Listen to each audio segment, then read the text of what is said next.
you guys, welcome back. Sorry for the delay on solo episodes. I know you guys really enjoy this. Everyone and their fucking mother has been sick over the last little bit. So Lexi's been sick, boyfriend's been sick. I almost got sick, which you guys, I haven't been sick since 7th grade. So for me to say I almost got sick, it's pretty much like I was down and out for the count. People have been sick, which has allowed me to do some Zoom conversations, but not any in person. So we're a little bit behind, but I really am excited to just share a couple thoughts of some things that I've been noticing over the last couple months. Now, if you guys follow By the Blazer, which is my consulting firm, we work with online business owners. We help them scale, help them launch businesses. We help them refine their marketing, refine their messaging. I could go down the whole rabbit hole of that. I'm not here to pitch you, but what I am here to talk about is like the noise of online, of social media, of everything else. I was talking to a really good friend of mine, and we both are business owners. We both utilize social media in order to grow our businesses. And one of the key things that we've been talking about is just like how everyone, in order to share what they're doing, is just being louder. And it's kind of fucking exhausting. I don't know if any of you guys are feeling that. I don't know if just being online right now is like triggering for you. I've always kind of been one of those people, and maybe it's because like I'm not a very sensitive person, or maybe I am, I'm not really sure. But you know when you hear people and they're like, I just like needed a moment, or like I need to do it for like my mental health or whatever. I kind of used to like shit on that perspective. I was like, just get over it, dude. Like get over it. No. I literally have taken, first of all, almost a 5-month hiatus on TikTok for my mental health. Like truly, I was like, I just could not do that anymore. Like once we got to like November with everything else, I was like, I need to be away from social media. I can't do this. Stayed on Instagram for the business. But over the last couple months, what I've noticed is business owners who are like trying to promote their services or share what they're doing, they're just getting fucking loud. And this is coming from a bitch who's extremely loud. So for me to notice it, that is a freaking statement. And I was talking with a couple clients, and I have to be very careful. Lexi told me my mic. I always have to be very careful. Just put it in there. Stay there, Mike. But I was talking to my friend, and I was also like having a couple conversations with clients, and they're like, I feel like in order to be successful these days, I just have to be everywhere. I have to be loud. I have to scream louder. I have to be bolder. I have to be more aggressive. And transparently, most of my clients are not like me. They are introverted. They are quiet. They are more chill. And they're exhausted trying to build something successful by just screaming at people that they're the best, that they're amazing, that they should raise their prices because they're literally king of the world. And it's so fucking stupid. And it reminded me of a masterclass I actually did this summer that kind of came along at a very weird time. It was August, so it was like my birthday month. And I remember this girl who I didn't even know ran a business. She messaged me on Instagram and she's like, hey, Ashley, I really love what you do. I'm curious if you have any resources on confidence. And I remember thinking like, I'm sorry, who are you messaging? Because it can't possibly be me. Now, I've never really considered myself like an overly confident person. I think I'm just like a fake it till I make it. Like I am one of those people who I'm like, I walk into a room and I will shake that person's hand and I will have the conversation. I will look like I have prepared for this my entire life. And then I will go sit in my car and cry afterwards. I've done that on many occasions. My first big interview, I literally did that. But I had this masterclass called Big Schlong Energy, and it kind of stemmed from this girl's message because then I went on Instagram stories, my personal Instagram, and I said, hey guys, if I did a masterclass on confidence, would you guys like to come? And what was cool is all the money that we made from that masterclass I ended up donating to children's hospitals, which was a really cool thing to do for my birthday. I'm very like generous in that way as far as like I do make a lot of money, but I do also donate quite a lot, and I give a lot back. So that was something that I wanted to do for my birthday. And it was really interesting to have that masterclass because I've taught on so many different topics. I've taught on marketing, I've taught on sales, I've taught on repurposing and handling objections and $1 million offers and all sorts of stuff that's been very, very valuable. Like if you guys go and buy a $97 masterclass from By the Blazer right now, you're gonna be like, I would have paid $1,000 for that program. And I'm very like adamant on that. But what's interesting is we launched last month Headquarters, which was like our new kind of miniature mastermind / accelerator. And they all got a new portal. They're brand new to me. They didn't know that I ran this masterclass. Many of these people didn't even know I existed a couple months ago. And they all are going through their portal. And one of the trainings that I added in there was this Big Schlong Energy masterclass. And it's not that I forgot about it, But a lot of the women started watching it, and they're like, you guys are like messaging in the thread. They're like, you have to go watch this. You have to go watch this. By the way, I do actually have that masterclass available if anyone wants it. And I kind of, again, I did it once as like people asked me to do it. I ran it. I loved it. It was amazing. And I utilized a lot of what we talked about in that masterclass in different trainings and things moving forward, but I kind of like forgot about that specific masterclass. And what was really cool about it is the masterclass was not really an educational lesson on confidence. It really was more of a workshop where I got people to remember like why they are the best at what they do. And I think so often when we are trying to scale or be successful or excel in our corporate careers or whatever, we think that being loud, we think that being dominant, we think that being like aggressive shows strength, when actually I think it's the people who like just totally understand like what their value is. Those are the people that are strong. And so it's interesting. I have a lot of people on this end of the spectrum. Again, I'm coming more from like the online business space where they're like loud and screaming and aggressive and dominant and everything. It's just like, I'm so fucking exhausted about what you're doing. Like you're gonna break me to work with you, like basically. And then there's other people who are just staying consistent. They are, you know, sharing their value. They are like changing their perspective, or they're changing their audience's perspective. And they're just as successful, if not more. But people don't see that because they're not loud about it, but it's happening. And I have a lot of clients, including I think in our own business, where we're posting content that is dominating. And so I want to talk a little bit about like our perspective, because when I did this masterclass, I had a lot of people who said like, well, if I'm not loud, what do I do? And the biggest thing that I think I've shifted in the last couple months is we've shifted from content that's designed to basically tell you like, I'm the fucking best, like I crush, I'm amazing, I'm the best coach, I, you know, can give you the biggest numbers, I can, all this stuff, right? All this heavy, like tangible, like let me do this for you. And I've really shifted our marketing to be more around changing people's perspective. I want every single time when someone watches a piece of content from me, or they absorb something, that they're like, whoa, I've never thought about it that way. Like I literally like wrote down that statement, like, whoa, I've never thought about it that way.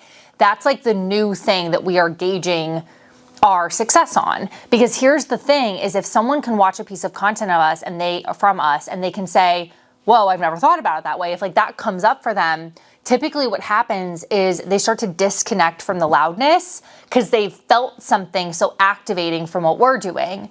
And when you guys are trying to be successful at what you do, you need to stop focusing on loud and heaviness. And like, basically it's like you're throwing someone into an ocean that has one of those, sinky thingies. What are they called, Lex? The little things. You put them on their leg and they sink down to the bottom. Like the weight, the thingy, right? The anchor. Well, that's like an anchor. The boat's the anchor, but like you put it on there, you know, like pirates used to do it, and they take the little thingy and they put it on your leg. It'd be like the ball and chain thing, right? And they put it on your leg and you sink down. I feel like that's what everyone's doing. Like the content's so like, you have to work with me. I'm so much better. Like it's just so fucking exhausting. And I think people feel like they're at the bottom of the ocean with that fucking ball and chain thing tied to their leg. I'm gonna figure out what that is later. That they're like, in order to breathe, right? They're so desperate. I'm gonna stop it with a little Mikey thing. Sorry, Mikey thing. But they're so fucking desperate that they're like, in order to get air, in order to breathe again, they're like, I need you, right? It's like a desperation clause, and it's so freaking stupid, so exhausting. And so that's like really our big thing right now is I don't want people to feel like they are at the bottom of the ocean with a big weight, a big ball at the bottom of their feet, like so that they're drowning. I want people to feel like I've like expanded the ocean, that they like can go as far as they want to, that they can keep going far, that they like see beyond what they did, right? It's like a little baby. My best friend, Lauren, just had a son, and I was making a noise and some stuff, and he kind of was like looking at me like I didn't have any, like I wasn't doing anything of purpose or value. And I was like, wait, he's like a month old. He probably can't see this far, right? I think babies can only see a couple feet for maybe a month or two.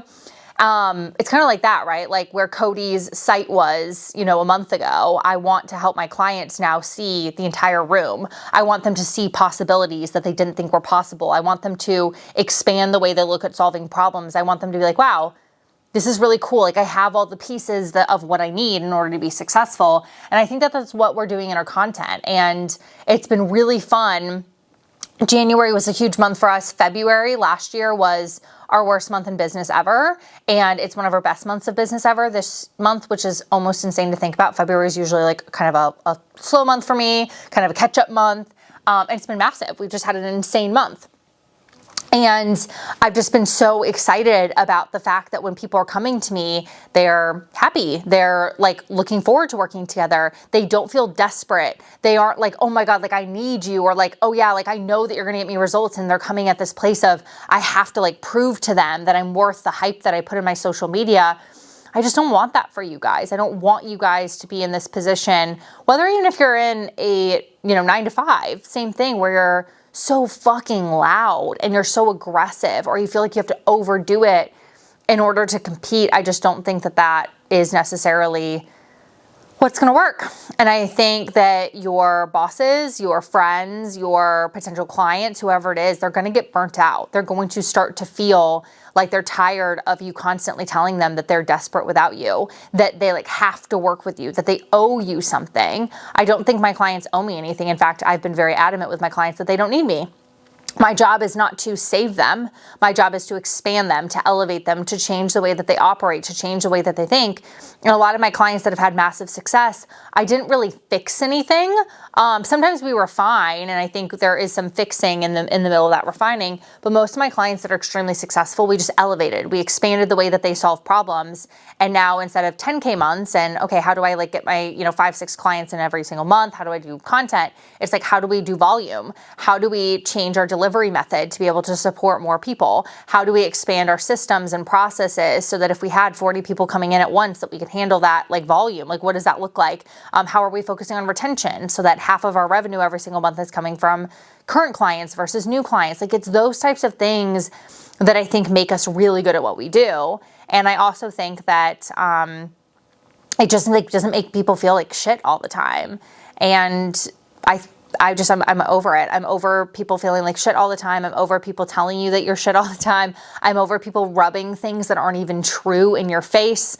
I saw several people over the last couple weeks post things that I'm like, I know that that's not accurate. Either I'm their coach and I know inside their business, or I know who they're working with and I know things about their business. Like all this stuff, I'm literally seeing things and I'm like, that is a lie, or it doesn't paint the whole picture. And it's really discouraging to know people that just feel like if they're constantly telling you that they're literally better than, sliced bread, that they're worthy of whatever it is they're asking of you, whether it's a job or money or something. And I just don't want you guys to feel that way. So I hope that that's encouraging, and I hope that you guys stop feeling like you're always in competition.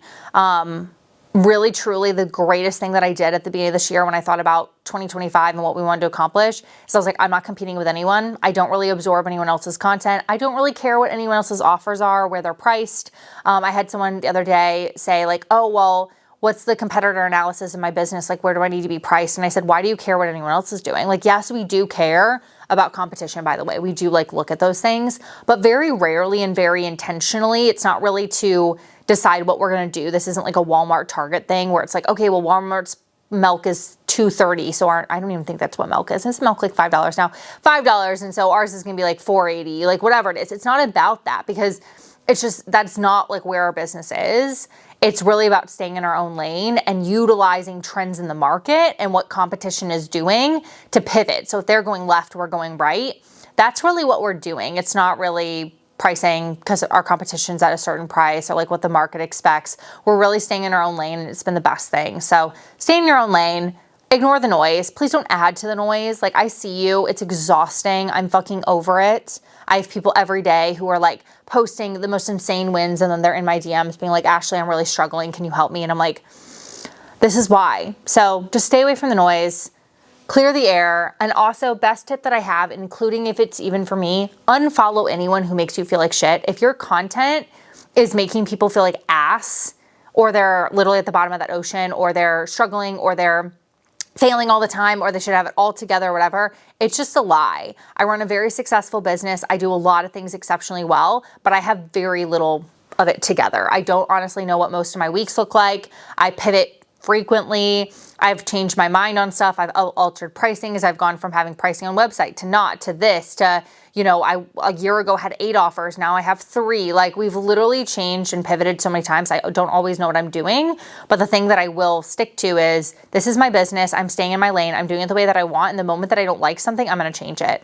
And you guys have the power to do that. And if it's your content that you don't like, great, fucking change it. Stop being a fucking asshole. It's unnecessary. And if it's watching someone else that makes you feel like shit, even if it's me, and if it is, please send me a message. I will literally fix that shit immediately. But if it is me or if it is someone else, like, stop following them. Stop letting yourself literally start every single morning feeling like, I want to be here and I have to climb this mountain to get there. It's unnecessary and it's not a reality. It's literally what online, social media, influencers, business owners, whoever are making you feel that they have it all together and you do not. So therefore you need them. It's literally a lie. You don't need it. Move on. Eliminate the noise. Bye.